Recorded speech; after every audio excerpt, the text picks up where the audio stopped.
अब हम करेंगे क्वेश्चन नंबर 6। तो क्वेश्चन नंबर 6 क्या दे रखा है, let A is equal to 1 2 3 then number of relations containing 1 2 and 1 3 which are reflexive and symmetric but not transitive. तो यहाँ पे हमसे कह रहा है कि इस सेट पे हम एक रिलेशन बनाते हैं जिसमें 1 और 2 और 1 और 3 ये दो एलिमेंट कंपलसरी हैं, ये दोनों एलिमेंट होना भी चाहिए। और वो रिलेशन होना कैसा चाहिए, रिफ्लेक्सिव होना चाहिए, सिमेट्रिक होना चाहिए, पर ट्रांजिटिव नहीं होना चाहिए। ठीक है, तो यहाँ पे वैसा रिलेशन कितने बनेंगे ये चीज़ हमसे पूछ रहा है। सॉल्यूशन देखो, सबसे पहले हम एक रिलेशन बनाने की कोशिश करते हैं, ऐसा रिलेशन जो रिफ्लेक्सिव हो, सिमेट्रिक हो, पर ट्रांजिटिव ना हो। तो यहाँ पे हमने लिया R। अब उसमें कह रहा है कि ये दो एलिमेंट कंपलसरी हैं, तो इन दोनों को हम ऐसे ही रख लेते हैं। ठीक है, अब यहाँ पे रिफ्लेक्सिव के लिए क्या होता है, इसके हर एक एलिमेंट के लिए यहाँ पे पहले हम डेफिनेशन लिख लेते हैं। For all A belongs to A comma A belongs to R, ये रिफ्लेक्सिव के लिए।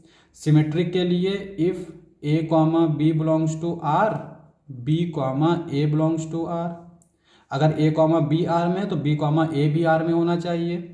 सिमेट्रिक के लिए क्या होता है, if A comma B and B comma C belongs to R, this implies that A comma C belongs to R. तो ये हमारी तीनों डेफिनेशन है, इन तीनों का हम इस्तेमाल करेंगे। अब देखो 1 2 तो 1 3 ये तो कंपलसरी थे, हमने रख लिए।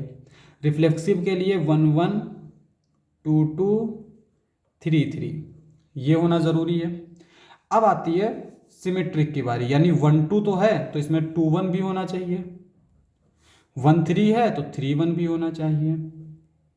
तो यहाँ पे हमने एक रिलेशन बना लिया इस तरह से।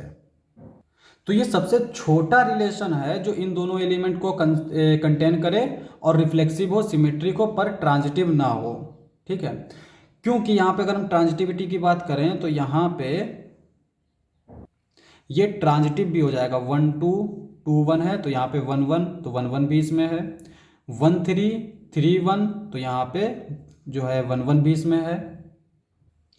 अब यहाँ पे देखो 2 1 1 3, 2 1 1 3, और जो है ट्रांजिटिव की डेफिनेशन क्या होती है, ये दोनों गायब हो जाते हैं, इनके बीच का रिलेशन होना चाहिए।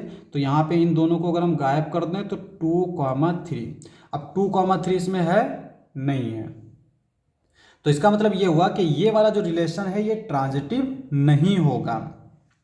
और ये सबसे छोटा रिलेशन होगा जो ट्रांजिटिव नहीं होगा, क्योंकि अगर हम इससे एक बड़ा रिलेशन बनाना चाहें तो इसमें सिर्फ एक ही एलिमेंट नहीं है और वो है 2 3। तो देखो अगर मैं इसमें 2 और 2 3 ऐड कर देता हूँ, मान लो कि हम एक और रिलेशन ढूंढ रहे हैं जो कि ट्रांजिटिव ना हो, तो हम इसमें 2 3 को ऐड कर रहे हैं।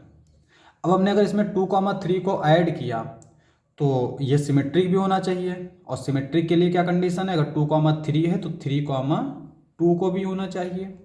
अब ये जो रिलेशन है ये हमारा क्या बन गया, ट्रांजिटिव भी हो जाएगा। अब देखो कैसे हो जाएगा, यहाँ पे अगर हम देखें तो 1 2, जैसे कि जो हमने फेल किया था ये 2 3 नहीं होना चाहिए इसमें, लेकिन यहाँ पे 2 3 भी आ गया। अब ये जो रिलेशन है ये हमारा बन गया इक्विवेलेंस रिलेशन। ठीक है, तो इसका मतलब ये हुआ कि जो हमारा पहले वाला रिलेशन था जो ट्रांजिटिव नहीं था, उसमें हम अगर एक भी एलिमेंट ऐड कर रहे हैं तो ये हमारा एक इक्विवेलेंस रिलेशन बन रहा है। तो इसका मतलब इसके पास सिर्फ एक ही रिलेशन ऐसा होगा जो कि इन दो एलिमेंट को कंसीडर करता हो, कंटेन करता हो, रिफ्लेक्सिव हो, सिमेट्रिक हो, पर ट्रांजिटिव ना हो।